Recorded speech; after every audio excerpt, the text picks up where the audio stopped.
Well, hello. Hello, nurse. So today's video is going to be a lot more of a chill sit-down discussion video. So I'm not going to be using a lot of visual aids, so if you would like to pop this on as background noise as you get ready for work, get ready for school, clean your house, take your hot girl tummy trouble poop, whatever it is that you're doing, this is meant to be kind of podcast style, so I can just talk about some stuff that's been on my noggin. And that is whether or not it's okay to change your style. Now, the TLDR is that I think that yes, it is okay. However, I feel like there's an attitude amongst a lot of people in the personal style sphere that believes that you're supposed to find your style and then stick to it, however long they feel is appropriate. And it kind of mirrors this attitude that by a certain age, we're supposed to know who we are. I think a lot of you will agree with me on the fact that that is a lie. That is a myth. When it comes to being a human, which I assume everyone watching this is a human,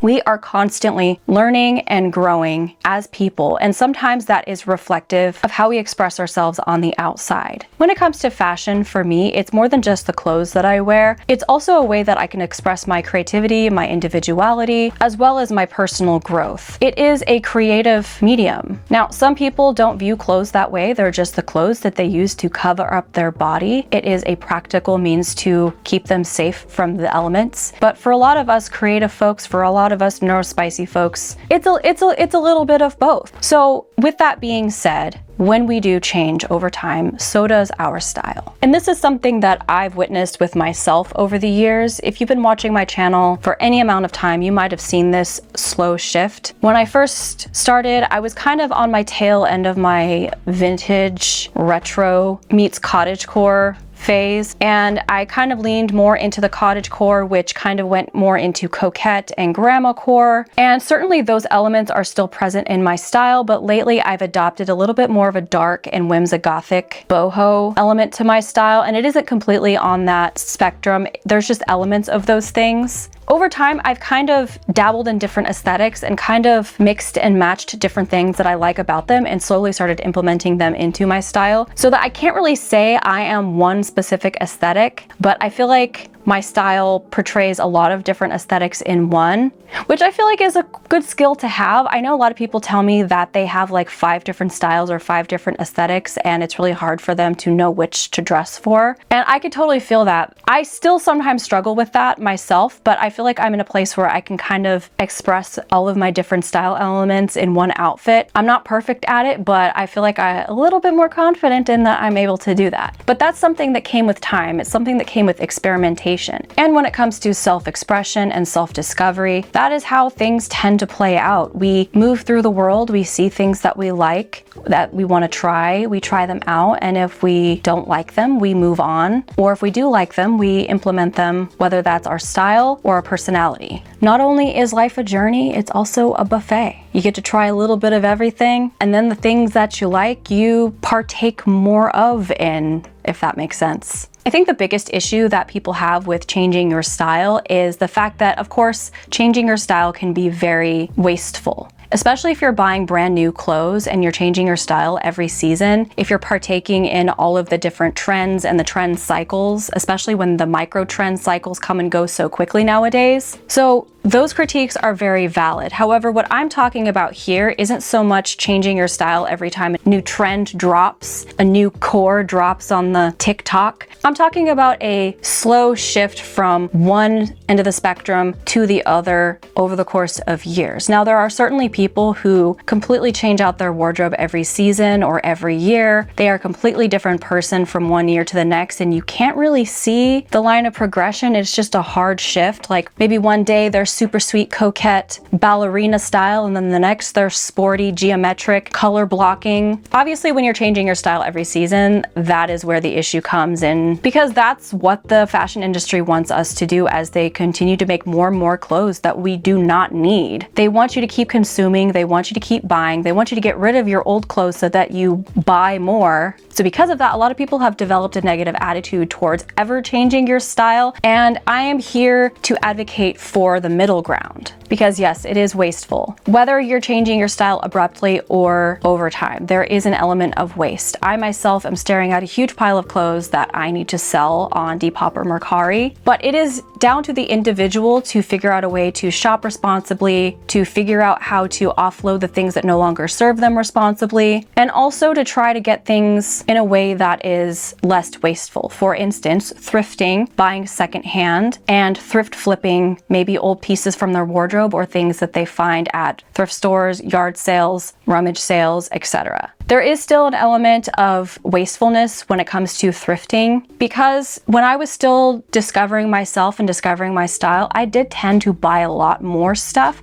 probably more stuff than I needed. And yeah, a lot of that stuff did end up back in circulation, back in the thrift circulation. And I have learned a lot about how to get rid of things more ethically, less wastefully, but I still have a long ways to go, because sometimes you do get frustrated, you can't sell an item, and you just end up donating it to Goodwill because it's convenient. However, I am putting forth an effort to find more local charities that do take items at various conditions. I know some places will actually recycle textiles, so I'm going to be doing some research on that specifically, because sometimes I struggle with, what do I do with an item if it's no longer wearable? I don't want to donate it because no one's gonna buy it. I have seen a lot of discourse and people expressing frustration with the many cores and aesthetics that come out almost daily. And even though I'm someone that subscribes to some of the cores, some of the styles, I do get that frustration, and I myself have been kind of feeling that as well. For instance, there's been a discussion about how in 2023, the it aesthetic was clean girl aesthetic, and I still don't know what the heck that is. And now the it aesthetic is mob boss wife.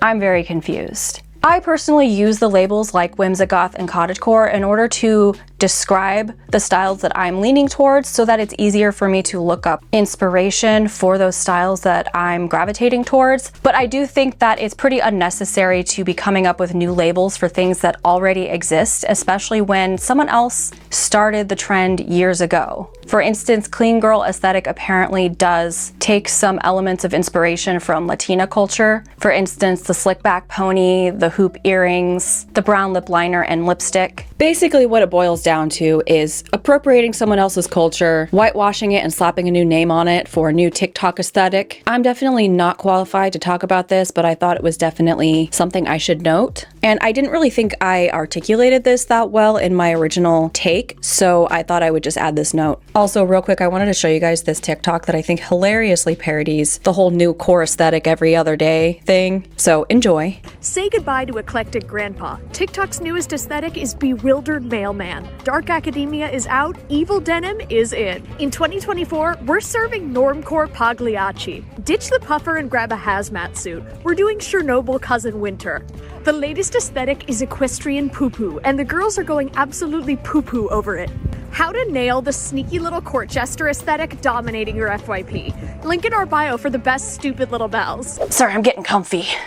But I did have this discussion with someone once about why I still use terms like whimsigoth, because there are some styles that tend to pull from so many different sources that it kind of needs its own new label in order to capture the vibe that it's giving off. So you don't have to use like 50 words to tell people what your style is. And even then, I don't feel like whimsigoth is fully encompassing of what my style is. I feel like it's just one element. A lot of my style is also inspired by fantasy movies and like the fantasy aesthetic. Since I'm a regular Renaissance fair goer, I like to try to find ways to implement my Renaissance garb into my everyday wardrobe, because the Renaissance fair is my happy place, and why wouldn't I want to dress a little bit like I'm going to a Renaissance fair every single day? I've also been working on inner child work a lot and making my inner child happy, and when I was little, I wanted to dress like a fairy. I wanted to dress like a princess. I wanted to feel like I was going on an adventure because I loved to play pretend. I loved The Legend of Zelda. I loved Star Wars, Indiana Jones. So I try to take all of those things that I loved as a child and implement them into my everyday style. And that's been really healing for me, and it's been a big part of my self-improvement journey. And so that's something that I have been wanting to express in my style. So naturally, as I have been improving myself and going to therapy, learning more about myself, my style has changed to reflect that. And I feel like a lot of people are kind of going through a similar transformation transformation, a similar metamorphosis. I'm seeing a lot of people that are also putting a lot of effort into their mental health and healing. So I felt like this was something that would resonate with a lot of people. And it's something that I'm really passionate about. I'm really excited about. Not to sound egotistical here, but I have been very proud of the changes that I've been through the last, I want to say mostly heavily the last year, but really it started in 2021 when I started this channel. This channel has been a huge part of my self-discovery and my self-growth. And so it's kind of cool to use this as almost a diary of sorts, a way to look back in the past and see how far I've come in the present. Because as human beings, we're not static. We change, we transform, whether that's mentally and emotionally, and sometimes physically. What is the fact that all of our cells completely regenerate? Like we have a whole new set of cells every 7 years. Is that true? So in a way, every 7 years, we are a completely different person. And I'm fully aware of the fact that in a year or 2 years or 7 years, I might look completely different. I might be drawn towards completely different things. But that's life. I've come to terms with the fact that I'm not gonna be the same person, and that's actually pretty exciting. I feel like that makes life a lot more interesting because I'm always gonna be exploring, I'm always gonna be growing, I'm always gonna be discovering new things about myself and discovering new treasures that I can embellish myself with and to express who I am. And I'm looking forward to that because it's not about the destination, it's about the journey. We have fun along the way, we play, we create, and apparently we blink a lot.